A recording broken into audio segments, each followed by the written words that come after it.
Good afternoon and welcome to today's class. মই biotechnology শেষ কৰালো যদি কিবা ডাউট থাকে কলেজ খুলিবই সেকেন্ডৰ পৰা তেতিয়া আমি ডিসকাস কৰিম আজি মই যেটো থাকি গৈছিলে ইভলিউশনৰ দুটা টপিক থাকি গৈছিলে ইভলিউশন যেহেতু চ্যাপ্টাৰটো আহিব অকল লাষ্টৰ দুটা টপিক নাহে অৰিজিন অফ ম্যান আৰু এটা হেতু মই অলৰেডি তোমাকক সিলেবাস দিয়া গৈছে কিন্তু অহাৰ ভিতৰত দুটা টপিক থাকি গৈছিলে which I'll explain today হেতু হয় থিওৰিজ অফ অৰ্গেনিক ইভলিউশনৰ কিছুমান থিওৰিজ আছে এই থিওৰিজ খিনি আসলে টোটাল 4টা আছে থিওৰি দুটা আজি পঢ়াম দুটা নেক্সট ক্লাছত পঢ়াম সো থিওৰি অফ অৰ্গেনিক ইভলিউশনত কি আছিল The different theories prove that present forms of life have been originated from simple forms. তাৰমানে যিমান কিটা থিওৰি আছে সেই থিওৰি কিটা এটো প্ৰুভ কৰে যে এতিয়া যিবোৰ লাইফ ফৰ্মছ আছে হেবোৰ একচুয়ালি সিম্পলৰ পৰা আহিছে ঠিক আছে তাৰমানে প্ৰথমতে আৰ্থত সিম্পল খিনি আহিছিল ঠিক আছে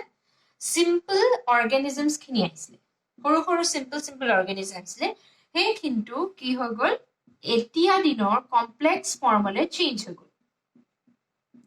ঠিক আছে complex ফৰ্মলে highly develop ফৰ্মলে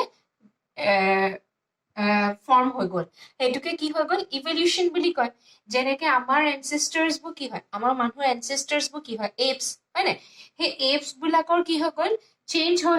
complex form হৈ গল ঠিক আছে হেতু হৈ গল তোমাৰ এইখিনি প্ৰুফ কৰিব লাগে এটো যে আমি কৈ দিছো প্ৰুফ কৰিব লাগে বেলেগ বেলেগ সাইন্টিস্টে বেলেগ বেলেগ থিওৰি দিছিলে হে থিওৰি গিটা এতিয়া আমি চাম কি কি থিওৰি দিছিলে The first theory is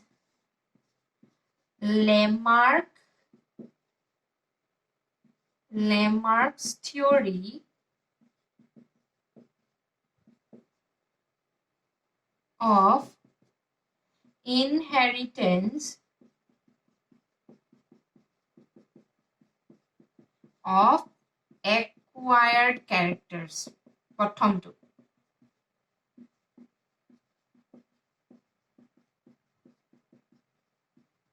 ঠিক আছে ফাৰ্স্ট থিওৰি হয় Lamarck's theory of inheritance of acquired characters আৰ যেহেতু ল্যামাৰ্ক নামৰ সাইন্টিস্ট জনে দিছিলে হেতু কাৰণে এটো ল্যামাৰ্কিজম বুলিও কয় পৰীক্ষাত অকল ল্যামাৰ্কিজম বুলিও আহিব পাৰে তেতিয়া তুমি গম পাবা যে এই থিওৰিটোৰ কথা কৈছে তেওঁ কৈছিলে যে ইনহেৰিটেন্স মানে কি ক্যাৰেক্টাৰ্স বোৰ যিবোৰ পেৰেন্টছৰ পৰা নিউ জেনাৰেশন টু লৈ যায় ঠিক আছে পেৰেন্টছৰ পৰা বেবিজলে যিটো ট্ৰান্সফাৰ আহে হে ক্যাৰেক্টাৰ্সটো হে প্ৰসেসটো কয় ইনহেৰিটেন্স ঠিক আছে ইনহেৰিটেন্স অফ অ্যাকোয়াৰ্ড ক্যাৰেক্টাৰ্স মানে কিছুমান ক্যাৰেক্টাৰ হয় যেটো অৰ্গানিজমসে পেৰেন্টৰ জেনাৰেশনৰ পৰা নেক্সট জেনাৰেশনলে পাস কৰি দিয়ে ঠিক আছে হেতু মই ভালকে বুজাম এটো হৈ গল ল্যামাৰ্কস থিওৰি নেক্সট ইজ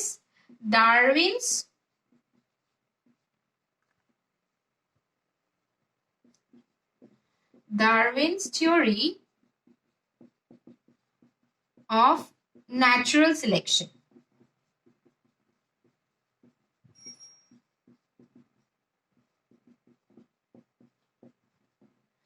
এটো ডারউইনস বুলি কয় তেওঁ কৈছিলে যে ন্যাচারাল সিলেকশনটো কৈছিলে এও কৈছিলে কি হয় যে কিছুমান ক্যাৰেক্টাৰ্স হয় যেটো পেৰেন্টছৰ পৰা নিউ জেনাৰেশনটোলে পাৰ হৈ যায় এটো হৈ গল লেমাৰ্কিজম ডাৰউইনছৰ কি কৈছিলে তেওঁ ন্যাচাৰাল সিলেকশন কৈছিলে যে নেচাৰে যিবোৰ ক্যাৰেক্টাৰ্স অকমান এডভান্স যেনেকে এটা ডাইনোসৰস বু নাইকিয়া হৈ গল কিয় নাইকিয়া হৈ গল ডাইনোসৰস খিনি কাৰণ যেটো আমাৰ এনভায়ৰনমেন্টটো চেঞ্জ হৈ গল ডাইনোসৰ সময়ত অৰিজিন অফ যেতিয়া আৰ্থ হৈছিলে এটো সময়তে আছিল ডাইনোসৰস খিনি এই ডাইনোসৰস খিনি যেতিয়া আছিল তেতিয়া বহুত গৰম আছিল ঠিক আছে তাৰমানে হেতু এনভায়ৰনমেন্টত ডাইনোসৰস থাকিব পাৰে কিন্তু এতিয়া ডাইনোসৰ কিয় নাইকিয়া হৈ গল কাৰণ এনভায়ৰনমেন্টটো সলনি হৈ গল লাহে লাহে টেম্পাৰেচাৰ কমি গল হয়তো তেনেকুৱা টেম্পাৰেচাৰ ডাইনোসৰ নাথাকিবও পাৰে ঠিক আছে তাৰমানে সাৰ্ভাইভ কৰিবলৈ দিগদাৰ হয় তেতিয়ালে কি হে ইম্পৰ্টেন্ট প্লে কৰিলে নেচাৰে কৰিলে তাৰমানে ন্যাচাৰাল সিলেকশনৰ কাৰণেও ইভলিউশনটো হয় বুলি ডাৰউইনে কৰে বেসিক কোৱেশ্চন ডাৰউইনছৰ পৰা আহে দেই third is mutation theory to মই th লিখিছো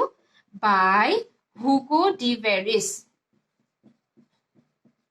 এটো আছে সিলেবাসত দেই Hugo de Veris mutation theory দিছিলে এতিয়া মিউটেশন মানে কি যেতিয়া কিবা এটা জিনত খেলিমেলি হৈ যায় সেইটো মিউটেশন বুলি কয় সাডেন চেঞ্জ যদি সেই চেঞ্জটো ভালৰ কাৰণে হয় তেতিয়াহলে সেইটো পাৰ হৈ যাব ঠিক আছে মিউটেশন মানে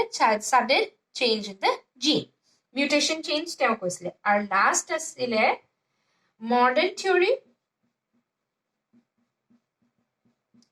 মডাৰ্ণ থিওৰি বা সিনথেটিক থিওৰি বা নিও ডাৰউইনিজম বুলি কয় এইটো নতুনকে দিছে ঠিক আছে এইটো কি হয় মডাৰ্ণ থিওৰি সিনথেটিক থিওৰি বা নিও ডাৰউইনিজম তাৰমানে এই কিছুমান ইয়াৰে মিক্স কৰি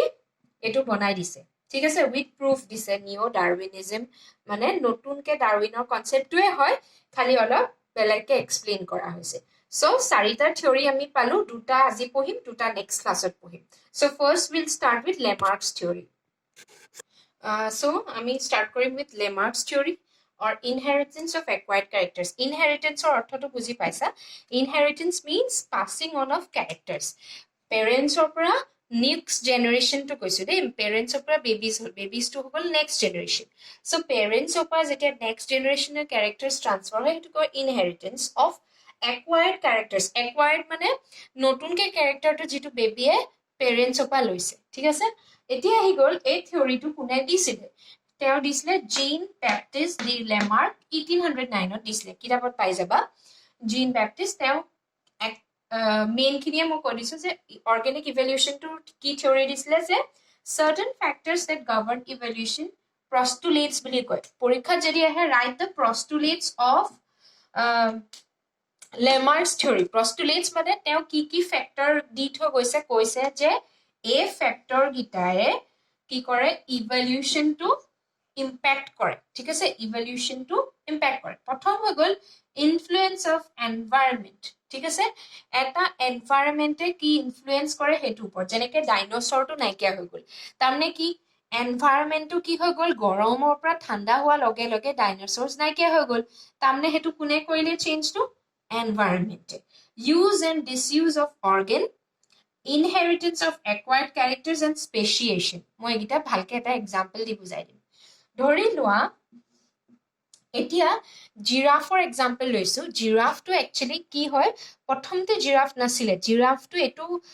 কনসিডাৰ কৰে যে giraffe was evolved from a horse like ancestor তাৰমানে জিৰাফৰ আগতে ডিঙি নেক পোৰ্শনটো দীঘল জিৰাফৰ এটো আছিলে যে জিৰাফৰ এনসেস্টাৰ যি আছিলে হেতু এটা হৰ্স আছিলে ঠিক আছে হৰ্সৰটো ইমান দীঘল নহয়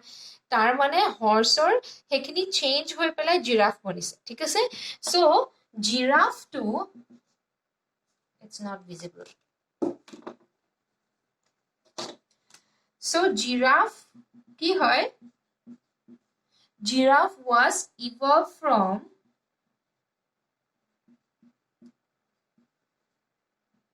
এনেকে ধৰি ল এফালে আমি জিৰাফ লিখিম গে জিৰাফ কেনেকে বনিলে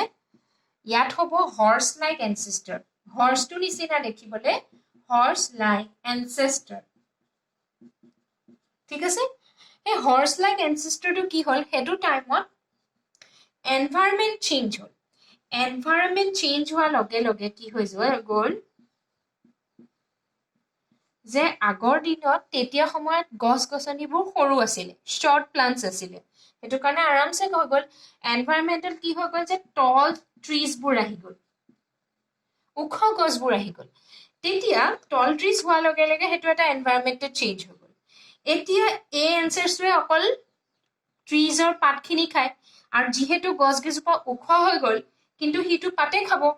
তেতিয়া হেতু কাৰণে কি হ'ল কি লাহে লাহে কি হৈ গ'ল তাৰ নেকটো লংগাৰ হৈ গ'ল ঠিক আছে তাৰমানে কি হ'ল যে গছ গছজোপা ওখ হৈ গ'ল হেতু নেচাৰেল এনভায়ৰনমেন্টৰ চেঞ্জ হ'ল ঠিক আছে হেতু কাৰণে কৈছে ইনফ্লুয়েন্স অফ এনভায়ৰনমেন্ট যে এনভায়ৰনমেন্টৰ চেঞ্জ হোৱা লগে লগে কি হ'ল হেতু সময়ত চাগে ওখ গছবোৰ বেছিকে হ'বলৈ ল'লে ঠিক আছে সাপৰ গছবোৰ নাইকিয়া হৈ গ'ল ওখ গছবোৰ হ'বলৈ ল'লে তেতিয়া ওখ গছ হোৱা লগে লগে কি হ'ল সেই পাতখিনিটো সেই গছজোপা পাতহে খাই জানিবা জিৰাফে তেতিয়া সেই পাতখিনি পাবলৈ হ'লে সি কি কৰে ডিঙিটো বেছি জোৰ দিয়ে ওপৰলে যায় হয় নে পাতখন ল'বলৈ তেতিয়া লাহে লাহে কি হৈ গ'ল তাৰ নেকটো লংগাৰ হৈ গ'ল ঠিক আছে নেকটো লংগাৰ হৈ গ'ল তেতিয়া কি হৈ গ'ল তাৰ use and disuse of organ ধৰি লোৱা ইউজ হৈ গ'ল কি হৈ গ'ল ইউজ অফ নেকটো হৈ গ'ল ঠিক আছে নেকটো বেছিকে ইউজ হোৱাৰ লগে লগে তাৰ কি হৈ গ'ল নেকটো দীঘল হৈ গ'ল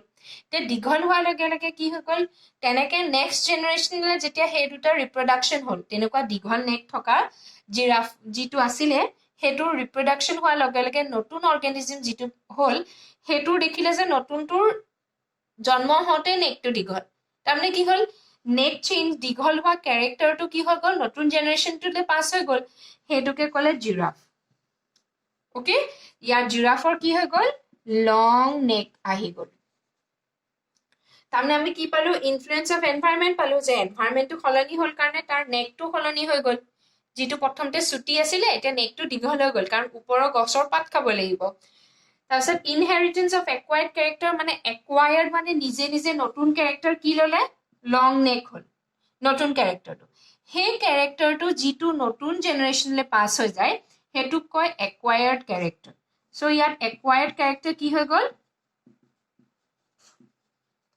একুৱায়াৰ্ড কেৰেক্টাৰ হৈ গ'ল লং নেকটো আৰু সেইটো যেতিয়া দীঘল নেকৰ পেৰেণ্টছ দুটাৰ মাজত ৰিপ্ৰডাকশ্যন হ'ল নতুনকে বেবিটো যিটো প্ৰডিউচ হ'ল তাৰো দীঘল নেকে আহিলে জন্ম হওঁতে দীঘল নেক তাৰমানে কি হৈ গ'ল কেৰেক্টাৰটো নতুন কেৰেক্টাৰটো পাৰ হৈ গ'ল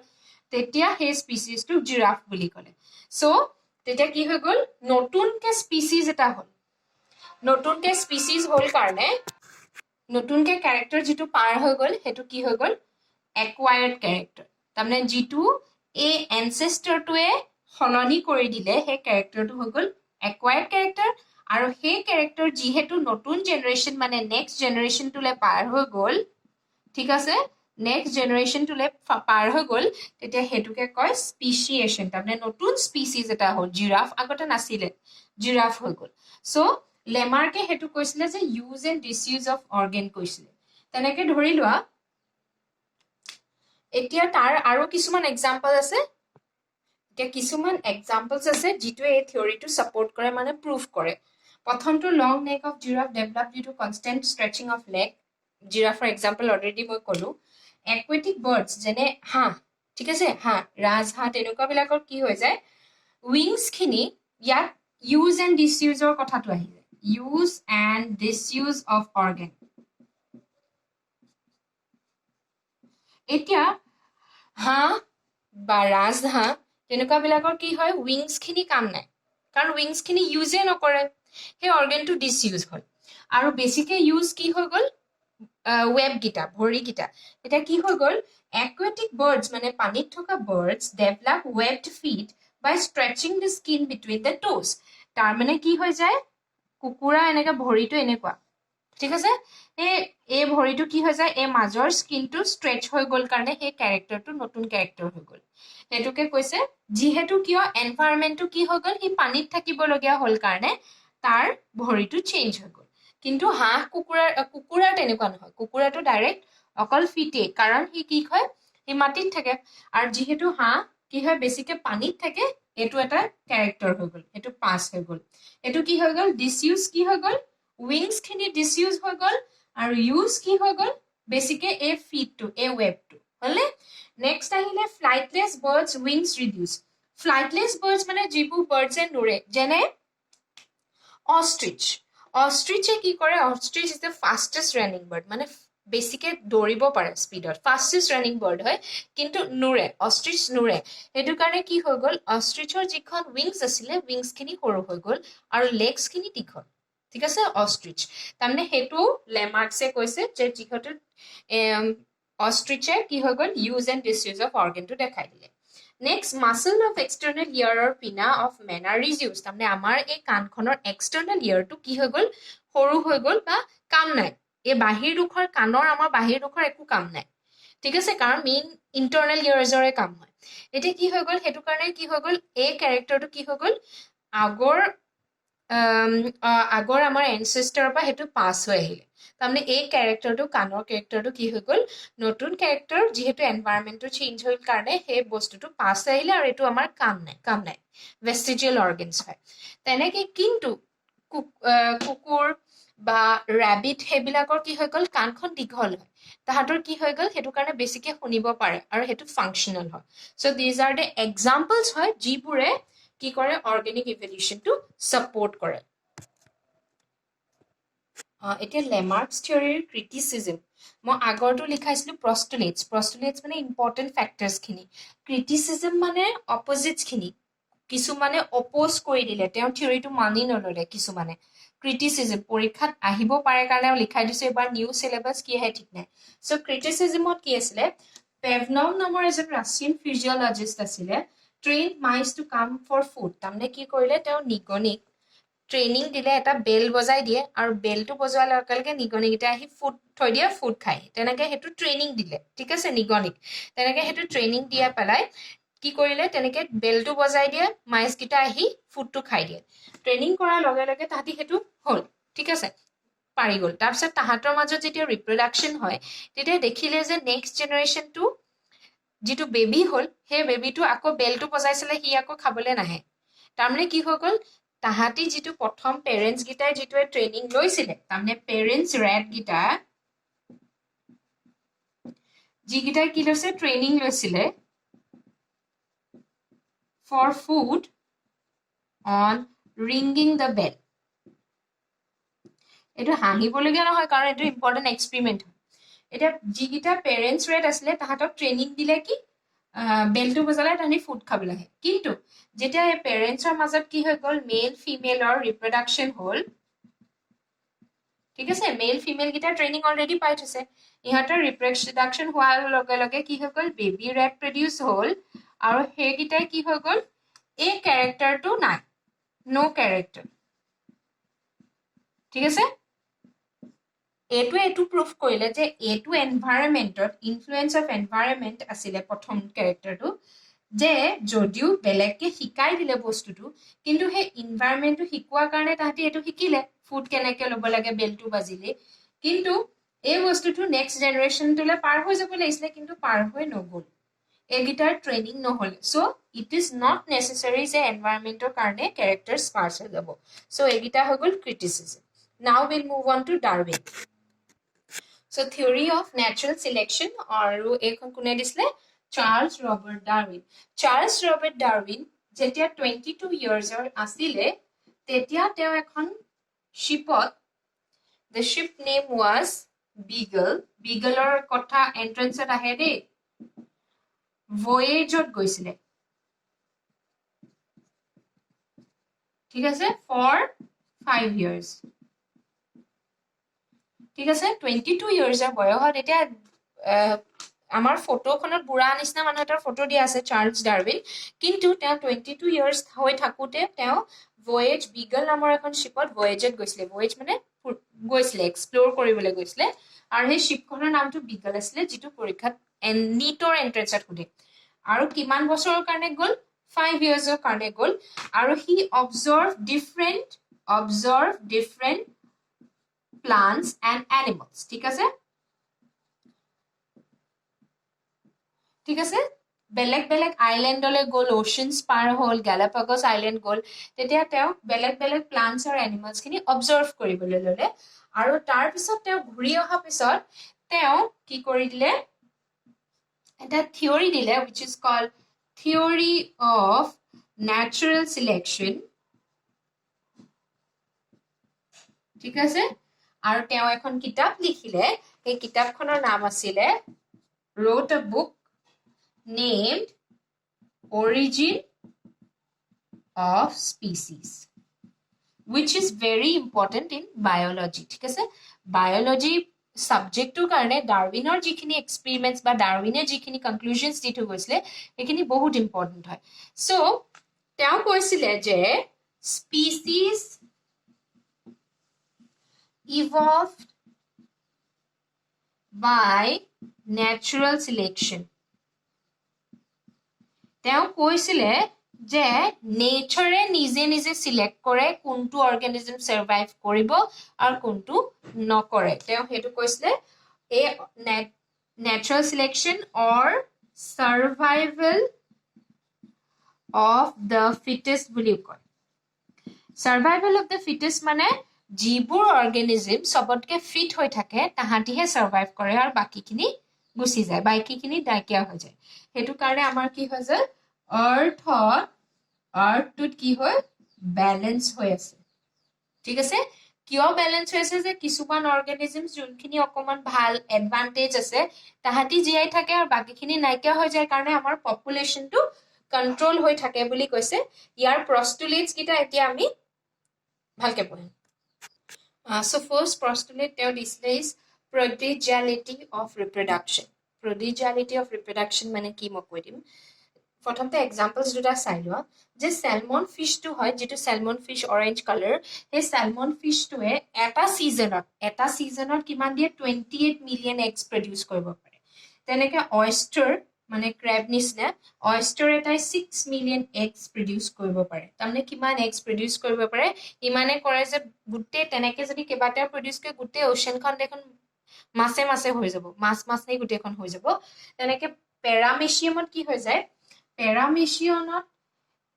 এটা পেৰামেচিয়ামে 24 আৱাৰ্ছত ৰিপ্ৰডাকচন কৰে ঠিক আছে প্ৰত্যেকটো 24 আৱাৰ্ছত ৰিপ্ৰডাকচন চলি থাকে তেনেকে ব্যাকটেৰিয়া প্ৰত্যেক 20 মিনিটত ৰিপ্ৰডাকচন কৰিব পাৰে তাৰমানে কি হৈ যায় যে এওঁ কলে ডাৰউইনে কলে যে অৰ্গেনিজমছ টেন্ড টু ওভাৰ ৰিপ্ৰডিউস তাৰমানে জোখতকে বেছি ৰিপ্ৰডাকচন হয় বেছিকে অৰ্গেনিজমছ প্ৰডিউস হয় কিন্তু কি হয় majority die before they grow into এডাল্টস হেতু কাৰণে আমাৰ কি হৈ যায় ব্যালেন্সটো আমাৰ আৰ্থত এটা ব্যালেন্স হৈ থাকে ওশেনতো বেছিকে ফিশ নাথাকে থাকে জোখতকে বেছি নাথাকে তেতিয়া কি হৈ যায় তেনেকে ব্যাকটেৰিয়া যদি 20 মিনিটত ৰিপ্ৰডাকচন হৈ থাকে তেতিয়ালে গুটেখন ব্যাকটেৰিয়া হৈ যাব দেখোন হয়নে তাৰমানে তেওঁ কলে যে যদিও ৰিপ্ৰডিউস কৰে লগালগ কিছুমানৰ ডেথ হৈ যায় ডিউ টু দ্য এনভায়ৰনমেন্ট বুলে অকমান গৰম পালে কাৰণে নাইকিয়া হৈ গল তেনেকুৱা হৈ যাব পাৰে সো তেওঁ কলে যে organisms tend to over reproduce but majority die before they grow into adult so তেওঁ কলে যে ডেথ ইজ এ ৰুল আৰু হেতু কাৰণে কি হৈ যাব আমাৰ কি হৈ যাব এটা নেচাৰ নাম্বাৰ অফ কি হৈ যাব আমাৰ ব্যালেন্স এটা হৈ আছে নেচাৰেল ব্যালেন্স তাৰমানে আমাৰ আৰ্থত যিমানটো জেগা আছে যাতে সব অৰ্গেনিজমছ ধুনিয়াকে ফিট হৈ থাকিব পাৰে তেওঁ কলে যে ডেথ ইজ এ ৰুল হেতুকে কয় প্ৰডিজিলিটি যে ওভাৰ ৰিপ্ৰডাকচন হ'ব কিন্তু কিছুমান বেলেগ বেলেগ ফেক্টৰৰ কাৰণে নাইকিয়া হৈ যাব পাৰে ঠিক আছে মৰি যাব আৰু ডেথ ইজ এ ৰুলছ আৰু হেতু কাৰণে আগৰখিনি যদি মৰি যায় তেতিয়া কি হৈ যাব পাছৰখিনি কাৰণে জেগা হৈ যায় আৰ্থত আকৌ এইখিনি মৰি গলে আকৌ নতুনকে অৰ্গেনিজমৰ কাৰণে জেগা হ'ব হেতু কৈছে যে ওভাৰ ক্ৰাউডিং নহয় so next is struggle for existence struggle for existence মানে যেহেতু বেছিকে ৰিপ্ৰডাকচন হল কাৰণে ফুড আৰু স্পেস মানে জিআই থাকিবলৈ কম্পিটিশন হয় ইটো হিটোৰ মাজত হে struggle for existence তিনটা টাইপৰ ইন্ট্ৰাস্পেসিফিক struggle তাৰমানে সেম স্পিচিজৰ মাজত ঠিক আছে জিৰাফ